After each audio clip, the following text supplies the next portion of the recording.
Hello, welcome back to my YouTube channel. I am Faiza Siddiqui and this is our 6th class of CTET today and we are going to talk about theories of intelligence. इससे पहली वाली class में हमने intelligence की बात की थी और आज हम इंटेलिजेंस की थ्योरीज के बारे में बात करेंगे. बहुत ज़्यादा थ्योरीज हैं इंटेलिजेंस की हमारे सिलेबस में और हर एक थ्योरी दूसरी थ्योरी से अलग है. ठीक, there are various types of theories of intelligence having different perspective all together. मतलब हर एक थ्योरी अलग तरीके की बात करेगी और कई थ्योरी तो ऐसी हैं जो किसी एक पिछली थ्योरी को कॉन्ट्राडिक्ट कर देगी कि ऐसा हो ही नहीं सकता, जो हम कह रहे हैं वो बिल्कुल बात ठीक है. ठीक है, तो सिमिलैरिटीज़ तो बहुत कम है, डिफरेंसेस बहुत ज़्यादा देखने को मिलेंगे. सबके अपने अलग अलग पर्सपेक्टिव हैं जितने साइंटिस्ट ने थ्योरीज दी हैं और वो ज़्यादातर ये कहते हैं कि जो ये वाली थ्योरी थी ये बिल्कुल गलत थी, ये जो हम कह रहे हैं ये बात ठीक कह रहे हैं. ठीक है, तो देखते हैं क्या क्या थ्योरीज रही हैं. सबसे पहले आती है वन फैक्टर थ्योरी या फिर यूनिफैक्टर थ्योरी. ये अल्फ्रेड बिने ने दी थी और ये एक फैक्टर की बात करते हैं कि मतलब एक फैक्टर होता है जो इंटेलिजेंस होती है, मतलब जनरल इंटेलिजेंस या कॉमन सेंस. जो वो एक फैक्टर की बात कर रहे हैं, जो कह रहे हैं वन फैक्टर होता है, तो वो फैक्टर कौन सा होता है? ये कॉमन सेंस होता है या फिर जनरल इंटेलिजेंस होती है. Intelligence is a single general ability to solve any problem. मतलब हम जितने ये काम कर रहे हैं, जितनी अपनी प्रॉब्लम्स को सॉल्व कर रहे हैं, ये बस अपनी जनरल एबिलिटी की वजह से कर रहे हैं. हमारे पास एक जनरल इंटेलिजेंस है या कॉमन सेंस है जिसकी वजह से हम ये सारे काम कर रहे हैं. हम सर्वाइव कर रहे हैं तरह तरीके की सिचुएशन में सिर्फ एक जनरल इंटेलिजेंस की वजह से. ये अल्फ्रेड बिने का कहना है. ठीक, फिर आती है टू फैक्टर थ्योरी. उसमें चार्ल्स पियर्समैन क्या कहते हैं, चार्ल्स स्पियरमैन, के एक तरह की थ्योरी, एक तरह का फैक्टर नहीं होता, दो तरीके के फैक्टर होते हैं. जो ये अल्फ्रेड बिने ने कहा है कि जनरल एबिलिटी होती है, तो वो बात सही है. ये एक तरीके से रिलेट करते हैं और उनकी बात को एक हद तक मानते भी हैं. वो ये कहते हैं कि जो ये अल्फ्रेड बिने ने जनरल एबिलिटी की बात की है वो ठीक करी है, लेकिन जिस तरीके से बिने ये कहते हैं कि सब कुछ जनरल एबिलिटी है, ये गलत है. स्पियरमैन ये कहते हैं कि दो तरीके की इंटेलिजेंस होती है, जनरल एबिलिटी और स्पेसिफिक एबिलिटी. ठीक, जनरल एबिलिटी को इन्होंने जी फैक्टर कहा है और स्पेसिफिक एबिलिटी को एस फैक्टर कहा है. जी factor is universal inborn ability while S factor is acquired from the environment. मतलब जी फैक्टर या फिर जनरल एबिलिटी या फिर जनरल इंटेलिजेंस वो इंटेलिजेंस है जो हमारे जीन्स में है, जो हम इनबॉर्न इनेटली हमारे अंदर बिल्ड है, जो हम लेकर पैदा हुए थे. लेकिन जो ये एस फैक्टर है या फिर स्पेसिफिक एबिलिटीज़ हैं या फिर स्पेसिफिक इंटेलिजेंस है, वो इस तरीके की इंटेलिजेंस है जो हम इन्वायरमेंट से अक्वायर करते हैं. जो स्किल्स हम पैदा होने के बाद सीखते हैं इस इन्वायरमेंट में सरवाइव करने के लिए, वो एस फैक्टर होता है. जैसे कि हमारे पेरेंट्स म्यूजिशियंस हैं तो हमारी भी आवाज़ अच्छी है, हमें भी म्यूजिकल रिदम के लिए हम सेंसिटिव हैं, या फिर अगर वो सिंगर्स हैं तो हमारी आवाज़ अच्छी है, हम भी बड़े होकर सिंगर बन जाएंगे, तो ये जी फैक्टर है. लेकिन अगर हम एक नई सिचुएशन को अडेप्ट करने के लिए कुछ स्किल्स सीखते हैं तो वो एस फैक्टर होगा. ठीक है, ये कहा चार्ल्स स्पियरमैन ने अपनी टू फैक्टर थ्योरी में. अब आते हैं मल्टीपल फैक्टर थ्योरी. ये एडवर्ड ली थॉर्नडाइक ने दी है और इन्होंने जनरल एबिलिटी का कॉन्सेप्ट बिल्कुल डिस्कार्ड कर दिया. इन्होंने कहा कि जनरल एबिलिटी जैसी कोई चीज़ होती ही नहीं है.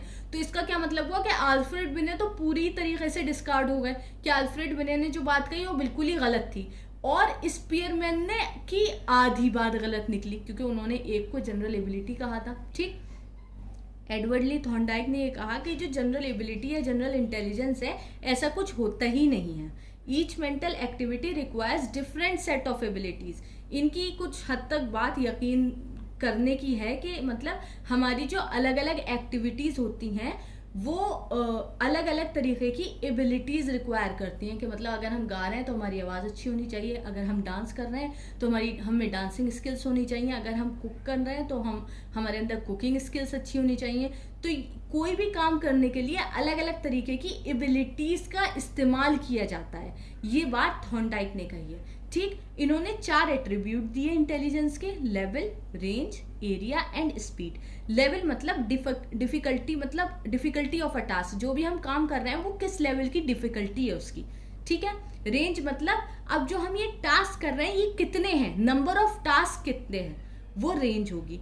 एरिया मतलब total number of situations at each level, अभी हमने लेवल की बात की कि कितनी डिफिकल्टी है, और एरिया मतलब कितनी नंबर ऑफ सिचुएशंस हैं उस एक लेवल पर। ठीक है, speed repetitive with which individual will respond to a new situation, to मतलब कितने जल्दी हम किसी इंसान ने उस सिचुएशन को देख के रिस्पॉन्स किया, वो स्पीड हो जाएगी।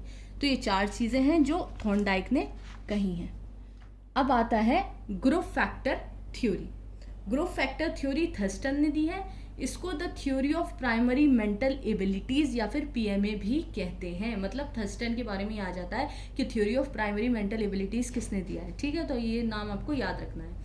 Intelligence is made up of a combination of several primary mental abilities rather than a single general और स्पेसिफिक फैक्टर।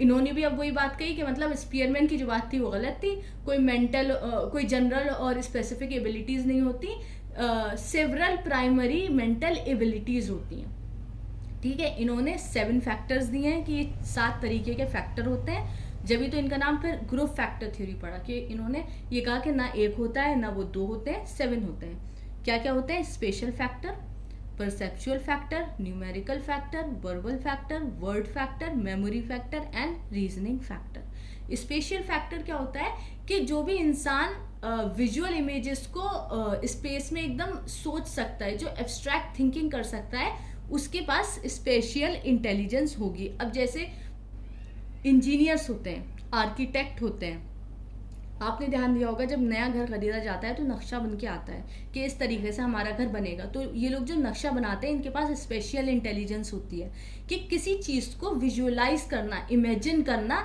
स्पेस में उसे बनाने से पहले। ठीक, परसेप्चुअल फैक्टर के मतलब जो इंसान परसीव कर सके एकदम करेक्टली, एकदम फाइनली, तो उसके पास परसेप्चुअल फैक्टर होगा या परसेप्चुअल इंटेलिजेंस होगी। न्यूमेरिकल फैक्टर जो कैलकुलेशंस में अच्छा होगा, नंबर्स के साथ अच्छा होगा, मैथमेटिक्स में अच्छा होगा, तो उसके पास न्यूमेरिकल इंटेलिजेंस होगी। अब देखो ये आते हैं वर्बल फैक्टर और वर्ड फैक्टर। दोनों सेम है लेकिन आपको डिफरेंस पता होना चाहिए। वर्बल फैक्टर कौन सा होता है? जो वर्ड्स को लेकर अच्छा हो, समझ रहे हो, जो बातें करने में अच्छा हो। लेकिन वर्ड फैक्टर कौन सा है? जो कम्युनिकेशन में अच्छा हो।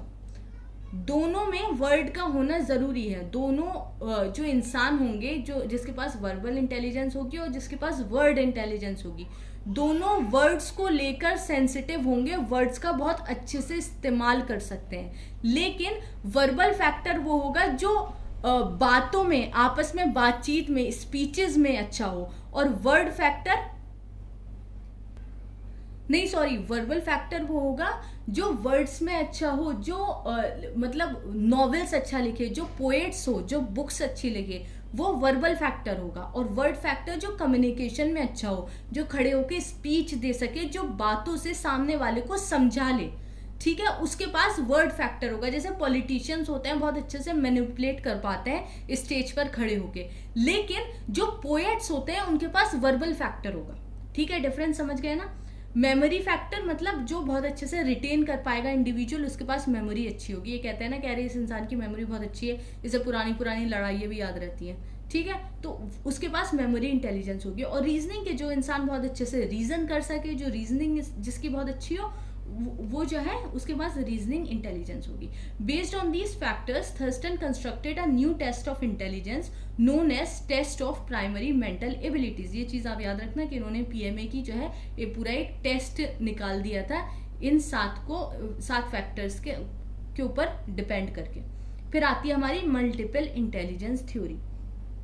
अब देखो, ये सिर्फ मेरा पर्सपेक्टिव है, मुझे ये लगता है कि सबसे अच्छी जो है वो मल्टीपल इंटेलिजेंस थ्योरी है, जो सबसे अप्रोप्रिएट है। आप लोग भी कमेंट कर मुझे बताना कि in your opinion which one of them do you think is the most appropriate theory of intelligence. ठीक है, अब आते हैं मल्टीपल इंटेलिजेंस थ्योरी पर। यह हार्वर्ड गार्डनर ने दी है। इनकी एक बुक थी frames of mind, the theory of multiple intelligence. ये बात याद रखना कि हार्वर्ड गार्डनर ने एक फ्रेम्स ऑफ माइंड बुक दी थी।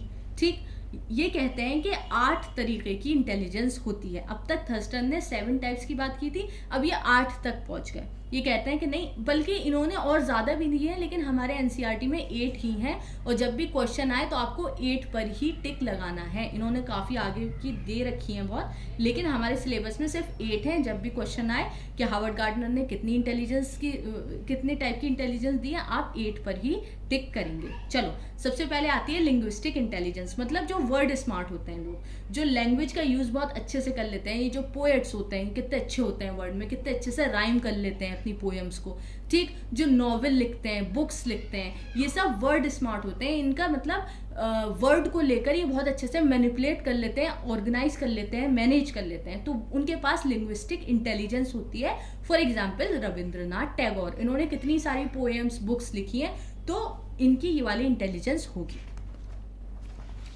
नेक्स्ट इज लॉजिकल या फिर मैथमेटिकल इंटेलिजेंस, मतलब लॉजिकल इंटेलिजेंस या फिर मैथमेटिकल इंटेलिजेंस किन लोगों के पास होगी?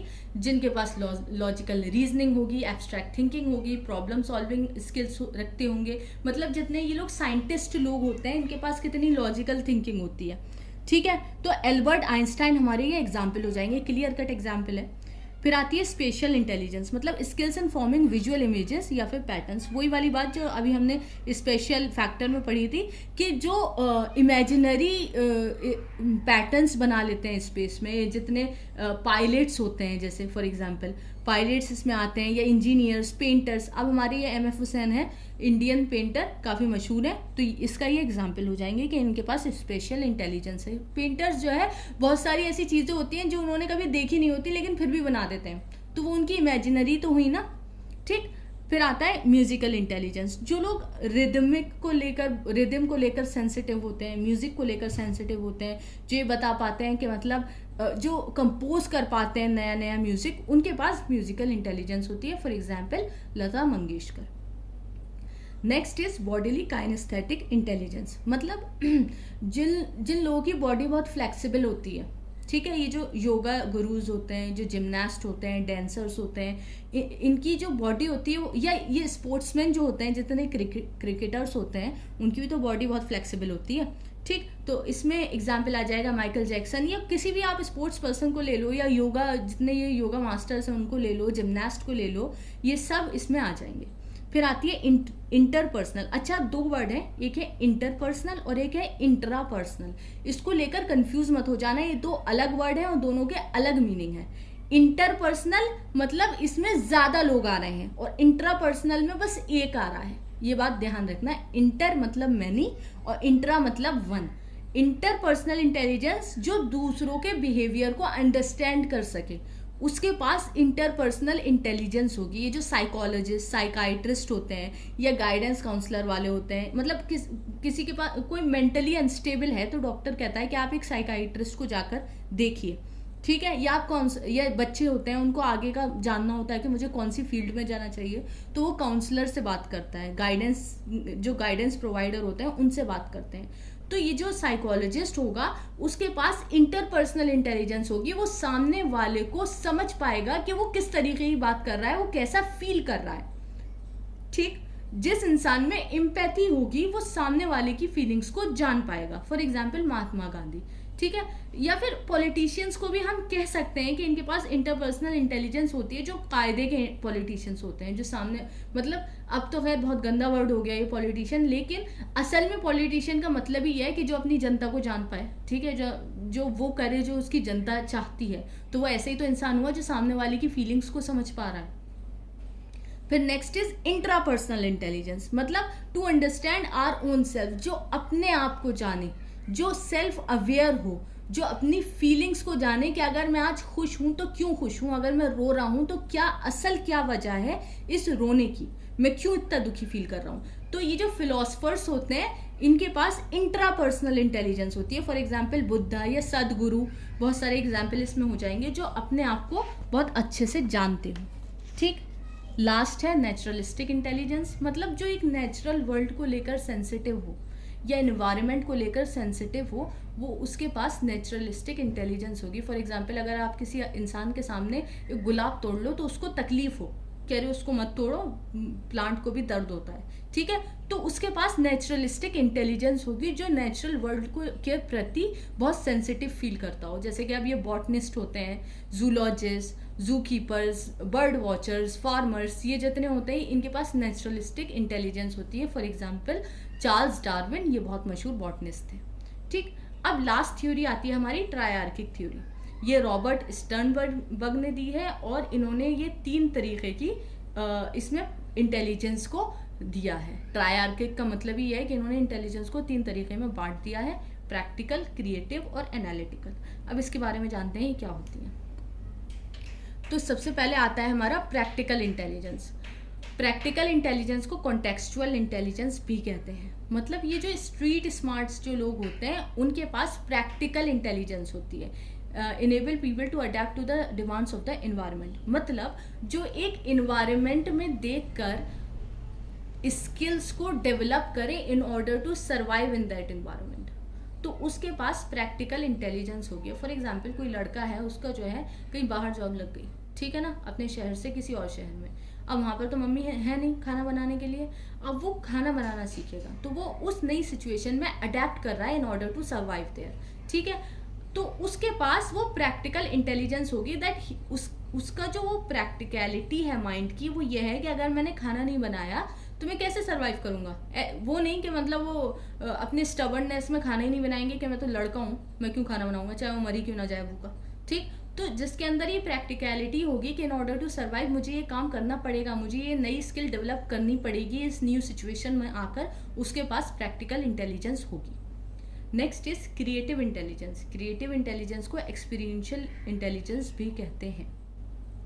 The ability to cope with unfamiliar situations and to relate them to familiar ones, मतलब एक अनफेमिलियर सिचुएशन आपके पास आ गई है, जिस सिचुएशन को आपने इससे पहले कभी सोचा भी ना हो, कभी ये ध्यान में भी ना हो कि ये भी एक सिचुएशन हो सकती है, ठीक है। तो आप उसमें इस तरीके से कोप करें कि कोई फेमिलियर सिचुएशन को रिलेट कर दें। फॉर एग्जाम्पल आपने कभी जिंदगी में कपड़े नहीं धोए, अब वही वाला लड़का है, वो बाहर चला गया है और जो है अकेला है, अब उसने कभी कपड़े भी नहीं धोए, ठीक है। अब वो क्या करेगा, उसे पता है कि मैंने बर्तन धोए एक बार, तो कैसे धोए थे, मैंने पानी डाला, फिर उसको साबुन से वॉश किया, दोबारा से पानी डाला, सुखाया, रख दिया।